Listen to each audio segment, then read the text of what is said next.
Bonjour à tous, on se retrouve pour ce matin. Voilà, franchement, ça change un petit peu. La vidéo du soir, de la nuit, la vidéo du matin. Je te dirais pas qu'il y aura de vidéo tous les matins à 6h30, évidemment. Mais j'avais envie de te parler un petit peu ce matin. Et c'est vrai qu'il y a quelque chose que j'ai envie de mieux construire sur la chaîne. Ça va être les séries de vidéos que je suis en train de te proposer en ce moment, hein. Ça veut dire que j'ai sorti une vidéo sur les cartes ectoplasma, les cartes Mew et les cartes, on a fait Deoxys. Alors j'ai noté évidemment tous ceux qui m'ont mis des Pokémon qu'ils aimeraient bien voir arriver sur la chaîne. Et quand je te parle des séries de vidéos, c'est les vidéos où pour un budget de 15 euros maximum, on peut voir ce qu'on peut trouver en cartes Pokémon. Et que ça soit en version, on va dire, classique pour les anciennes et plutôt les ultras pour les cartes récentes. Et ça, je vais créer une playlist, elle y est déjà sur la chaîne, où justement il y aura toutes les vidéos qui traitent ça. Ça permettra justement, si tu n'es pas au courant des bons plans que tu peux avoir ou de prix réel de certaines cartes, il suffira juste d'aller sur la playlist, de sélectionner le Pokémon, de rechercher le Pokémon adéquat, et puis ça permettra d'avoir une espèce de banque de données pour voir si l'année suivante ça va monter, ça va diminuer, est-ce qu'il y a des cartes qui sortent de ce budget ou qui rentrent dans le budget. Je vais aussi faire une deuxième playlist où on sera à 15 euros jusqu'à, je pense, 50 euros. Un budget qui est beaucoup plus conséquent. Au-delà, je trouve que bon, ça concerne moins de personnes. Et je pense qu'au-delà, les personnes sont plus aguerries et savent réellement le prix des différentes cartes. Mais je pense qu'entre 0 et 15 et 15 et 50, je trouve que c'est deux budgets qui sont plutôt sympas dans le domaine Pokémon. Et d'ailleurs, on voit très bien que même avec des petits budgets, tu peux avoir de jolies cartes, de jolis ultras et commencer une collection Pokémon. Donc ça, c'est vraiment un truc que j'ai envie de faire sur la chaîne, vous proposer. Alors n'hésite pas à mettre un Pokémon que tu as envie que je traite, mais j'en ai déjà pas mal. Il y aura du Alakazam, du Pyroli, j'ai bien envie de le faire. Les starters évidemment, Tortank, Florizard, Dracofeu. J'ai aussi Groudon, Loclas, Arcanin, donc j'en ai pas mal, hein. Donc je suis Celebi. Celebi, ça va être certainement le prochain. J'aime beaucoup Celebi. J'ai un classeur Celebi, donc comme ça me permettra de m'appuyer sur le classeur. Et puis je vais mettre quand même quelques cartes anciennes, à l'instar de celle-ci, par exemple, ce Karchakrup niveau X, que j'avais pas payé très très cher. Alors c'est vrai que c'est pas un état exceptionnel, mais je trouve que franchement, pour débuter une collection à moindre frais, tu as ce genre de carte qui est super agréable à avoir évidemment dans sa collection. Donc ça c'est vraiment un truc que j'ai envie de développer sur la chaîne. Ce qu'on fera aussi ce soir pour la vidéo du soir, on va parler des maths. Donc on va parler évidemment de l'application qui va arriver donc maintenant, hein. Enfin c'est le 30 octobre. Moi je suis à fond, je suis dans les starting blocks à fond. J'espère qu'ils vont vraiment le développer mais plus grandement, c'est-à-dire qu'il pourra y avoir des échanges de cartes, voire même pourquoi pas un système peut-être que tu pourras acheter ou vendre des cartes. Voilà, j'espère qu'ils vont aussi développer ce genre de choses, que ça soit pas juste tous des boosters et puis tu as tes cartes et puis ça soit très très limité. On va voir la tournure, mais en tous les cas, ils semblent mettre évidemment pas mal de moyens. On l'a vu hein, par la qualité des cartes qui sont proposées au fond, hein, les alternatives, les AR. On s'aperçoit ils ont mis quand même le paquet, même certains, et ils ont raison, hein, ont plutôt critiqué le fait que les séries plus classiques qu'on a en ce moment sont décevantes sur les artworks, alors qu'ils mettent le paquet sur le démat. Alors est-ce qu'ils ont un objectif long terme sur le démat? Est-ce qu'ils visionnent très large sur le démat en se disant est-ce qu'on ne fait pas quelque chose qui est à cheval entre le démat et le matérialisé? Moi je t'avais souvent parlé, mais on en discutera davantage certainement ce soir. Je trouve que ça peut être intéressant. Et ce soir, j'ai envie de vous parler aussi des états des cartes, parce que ça, c'est un sujet assez complexe, les états des cartes, et puis on parlera aussi grandement sur la collection, l'avenir de la collection, des choses comme ça.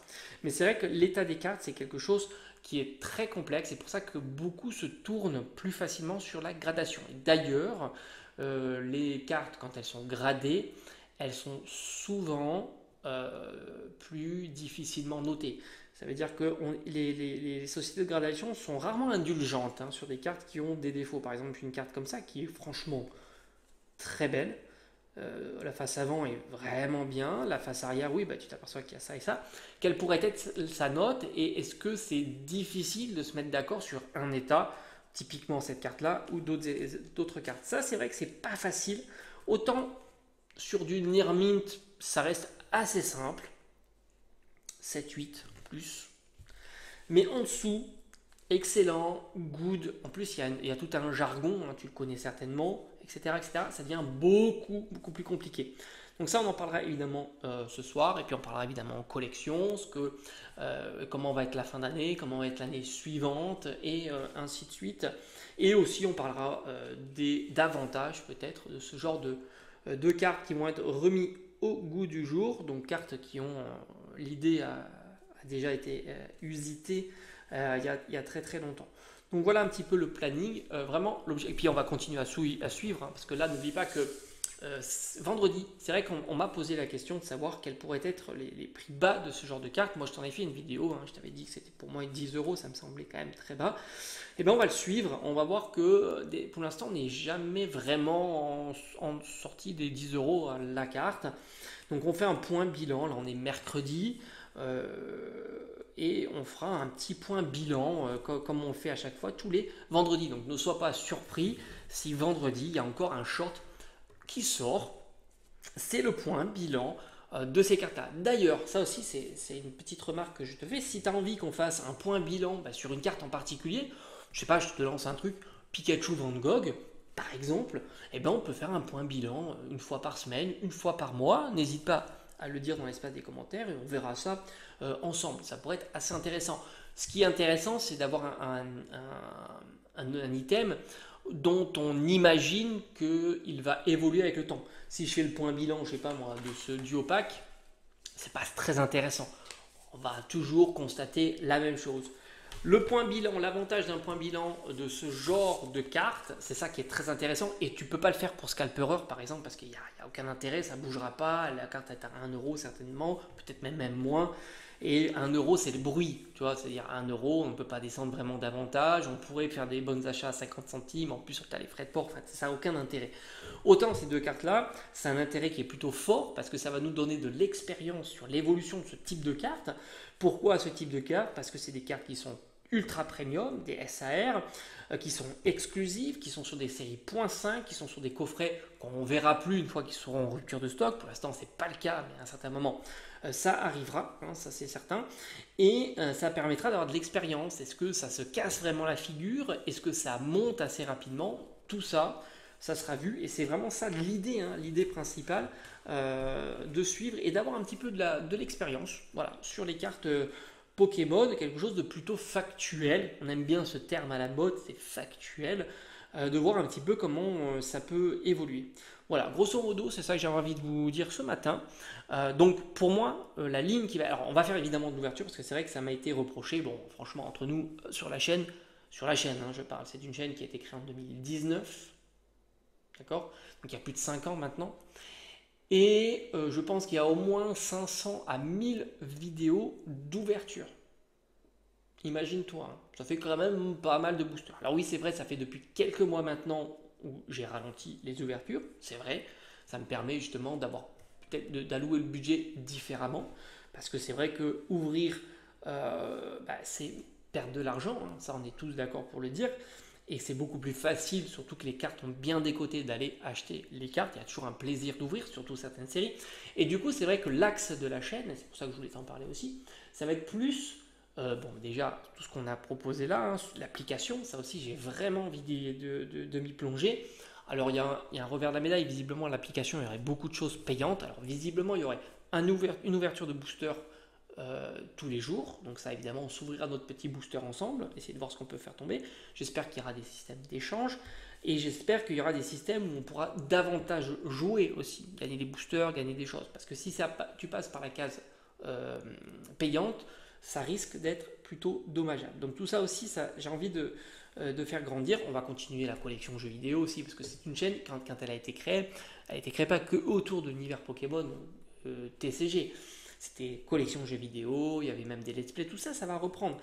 Et les ouvertures, on va reprendre. Mais on va reprendre des ouvertures Je veux dire, on va dire, je vais pas ouvrir toutes les séries, je vais ouvrir vraiment les séries qui me plaisent et les séries qui drop, que ça soit ludique aussi pour vous. Si tu ouvres 3 boosters ou 5 boosters, s'il n'y a rien qui tombe, c'est plutôt décevant et ça n'a pratiquement pas d'intérêt, sauf si c'est des débuts de série pour découvrir la série ensemble.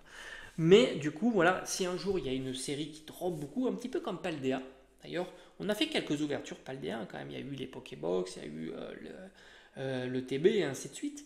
Il y a eu les tripacks, hein, rappelle-toi, on a droppé des belles cartes en plus sur Paldea. J'ai plutôt été chanceux, pas sur les SAR, mais sur les petites shiny. Donc on fera ça. Donc on va se focaliser vraiment sur des séries que je trouve vraiment très ludiques. Il va y avoir les 30 ans, les 25 ans, c'était une série de fous qui droppait de malade. On n'a jamais vu une série qui est droppée autant. Et puis on va continuer à teaser le scellé aussi. On parlera d'évolution du scellé. Est-ce que le scellé est poussé vitam aeternam à monter sans s'arrêter? Ça aussi c'est une question qu'on pourra peut-être discuter aussi ce soir. On fait comme ça, on essaie d'avoir des petits rendez-vous ensemble pour justement parler davantage avec vous. Hein. C'est vraiment l'objectif de cette chaîne. Donc pour résumer, playlist de playlist, où on va parler budget de cartes. Et ça c'est très sympa. Et puis, ah oui, ce soir aussi, on avait dit, on a pas mal de choses à parler, hein, l'état des cartes, le démat, et aussi pas se tromper. Pas se tromper suivant le format de carte. Truc basique. T'es pas calé sur les cartes parce que tu peux pas tout savoir et tu veux acheter une carte. Alors, si t'es pas sur internet, sur un vide-grenier, etc. Grosso modo, on va donner quelques petites ficelles. Combien ça vaut une V, une X, une petite carte récente. Combien ça vaut une V Max récente, une V Star récente, une Full Art. Les bases pour pas tomber dans le piège de payer sa carte trop cher, tout simplement.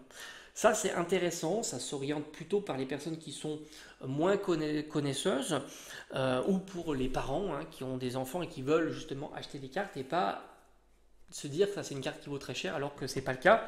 On a des petits réflexes très simples à avoir et tu verras que dans 99% du temps, ça marche très très bien. Donc ça aussi, on en parlera ce soir. Voilà, tout simplement. Et puis il y aura donc Celebi à faire, entre 0 et 15 euros. Et puis je vais reprendre Mew par exemple entre 15 et 50 et on va voir ce qu'on peut avoir dans une collection.